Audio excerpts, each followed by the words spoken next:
All right, year 11, I hope you're ready for Remote Learning 2.0. I know we're feeling very stoked, very excited to get back into it. I know we're keen. I know we're going to apply ourselves all semester, well, hopefully just all term, but we'll see how we go. I know it's not ideal. I know most of us don't want to be in this situation, but here we are. Main thing to remember, I'll turn this off. Main thing to remember is that us as teachers are here to help you every single step of the way. If you come across something that you don't understand throughout this whole topic, please make sure you contact your teacher ASAP. It is what we are here for. But we are going to get straight into it, straight into our first topic of Remote Learning 2.0 Term 3, sequences. All right, sequences. Very fancy word for patterns. We are going to be analysing patterns. Throughout this topic, at the start at least, the patterns are going to be very simple ones. Not going to necessarily have any context to them. We're just going to be looking at the relationship between numbers, but then we're going to start applying this to some more contextual problems, mostly finance. So we're going to be looking at how we're going to apply sequences to simple interest problems in context, and then compound interest and depreciation in context. And of course, like anything with maths, it starts off a little bit easy, but it's going to step up a notch as we go through the topic. So let's start with sequences, just defining, going through some basic examples for today, which is exercise 5A. All right, sequences is a pattern of numbers. That's all it is.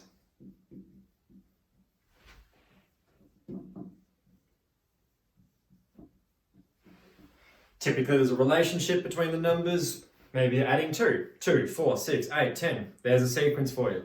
3, 9, 27, 81. We're timesing by 3. There's another sequence for you. The relationship there is we are multiplying by 3. Now, most of our sequences are going to be denoted or represented by a letter.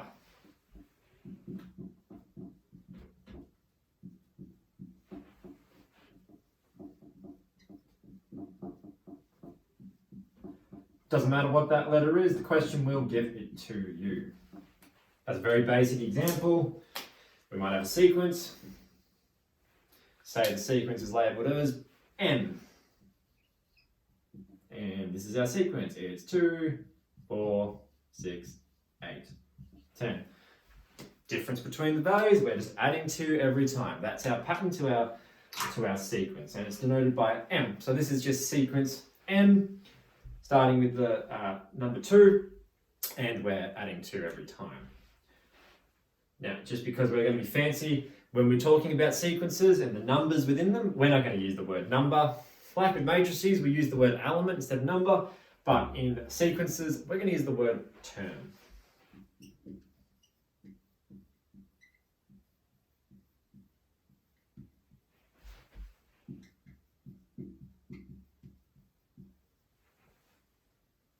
That looks wrong. I think I might have spelled that wrong.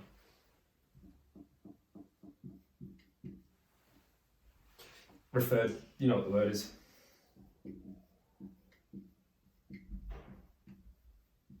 All right, so throughout the sequences, we're going to be referring to the numbers as terms.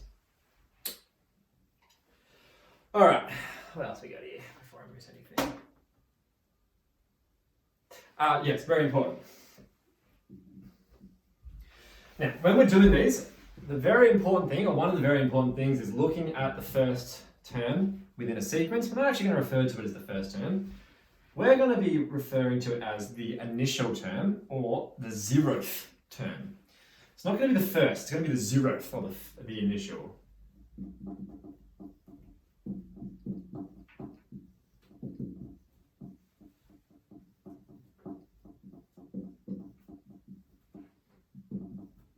It's called the initial term.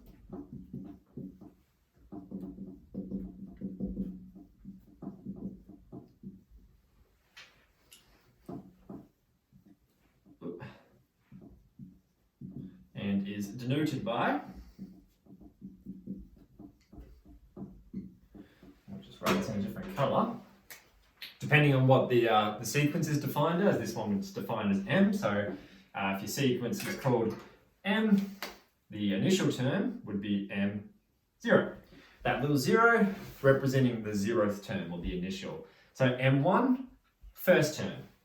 M2, second term. M50, 50th term.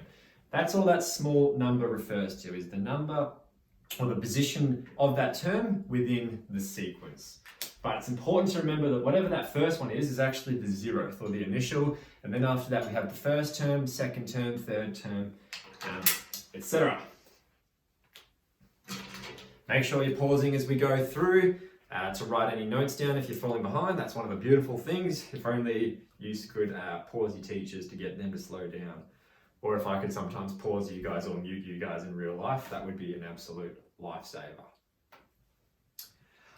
All right, now we're going to be going into a bit more of a fancy term. We're going to be talking about something called, I might move it up here, recurrence relations. And that's what this whole topic's really about. So just as a subheading,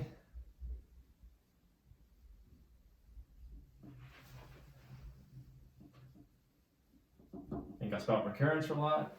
Normally my spelling's pretty good, but it's when, when I'm getting filmed or watched, that's when it all turns to crap.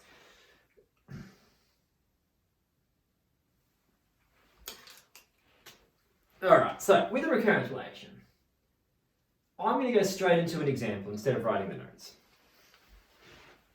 Alright, I'm going to do it a bit differently. Initially I wrote something different, but no, we're going to go rogue.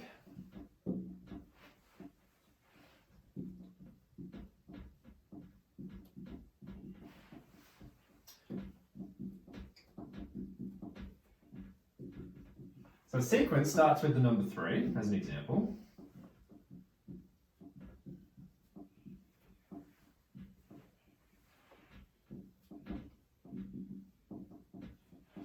And then subsequent terms, so ones that come after that.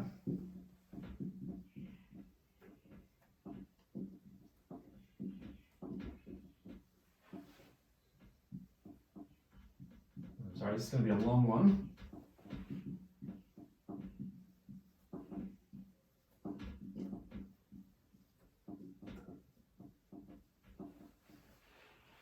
Found by multiplying the previous term by 3. Actually, no, I'm going to change my mind. I'm going to say by 2, and then adding 1.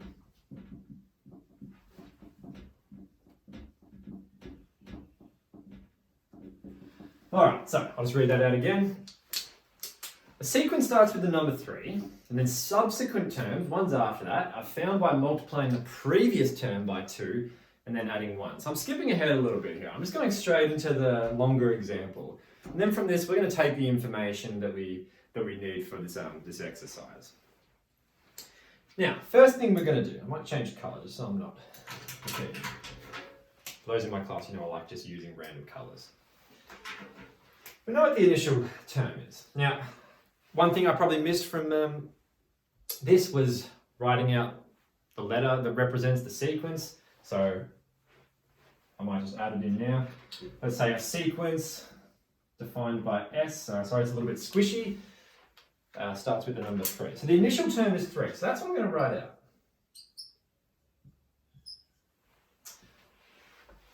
So this is interpreting into more wordy. The initial term of sequence S starts with the number 3. Now, we're going to set up what's called a recurrence relation. This basically tells us how to find future terms within this sequence. We need to use the information given to us in the question here. Now, we know that the pattern, I'm going to write it out a bit more long first and then we'll bring it down. We know that whatever we have to do, we have to take the number, we're multiplying it by 2, whatever that number is, and then we're adding 1. So we're going to keep doing this. We're going to keep timesing things by 2 and adding 1. So if I wanted to find, say, the next term, well, I just take the previous term of 3, times it by 2, and then add 1, which equals 7. If I wanted to find the next term after that, so term 2, I take the previous one of 7, times it by 2, add 1, which equals 15. So we keep just repeating this process if we wanted to find future terms. Now I didn't specify in the question how many terms to find. Quite often the question might say, find the first 5 terms, or find what the 5th term is going to be. Now, when it comes to a recurrence relation, we have two parts, and this is the first part, writing out the initial term. So just as my full recurrence relation, I'm going to write it down here. This is how we write it. We write whatever the initial term is. And then over here, I'm going to write something out, then I'll explain it to you what it means. Here I've got Sn plus 1. Alright, what the hell am I doing there? Why am I skipping ahead and writing Sn plus 1? What does that even mean? I'll tell you what it means. This giant S is the sequence. So if your sequence is defined by R, you'd have a giant R. Now the n plus 1, that's always there. That's not going to change. Basically, n is saying the previous term, plus 1 is saying, all right, now the next term. So say if I had term 0, the initial, and I wanted to find term 1, this would just mean, all right, I'm using term 0 to find the next one. So 0 plus 1 is just 1. So I would use this formula to find the next term, the first term.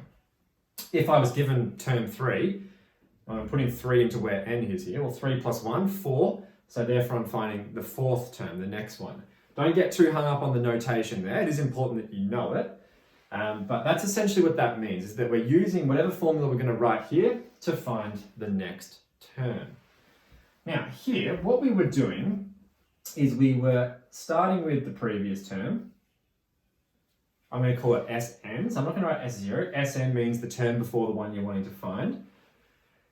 Now, the pattern here was multiply it by 2. I'm going to write more algebraically. I'm not going to write that times 2. I'm going to write this.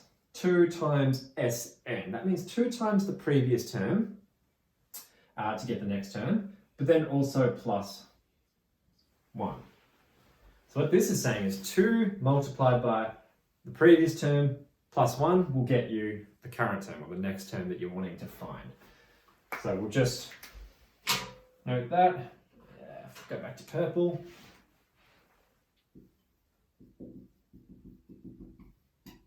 So we've got our initial term and our recurrence relation to find future terms. It's basically just taking what I wrote up here in a more wordy way and representing it in a more mathematical way.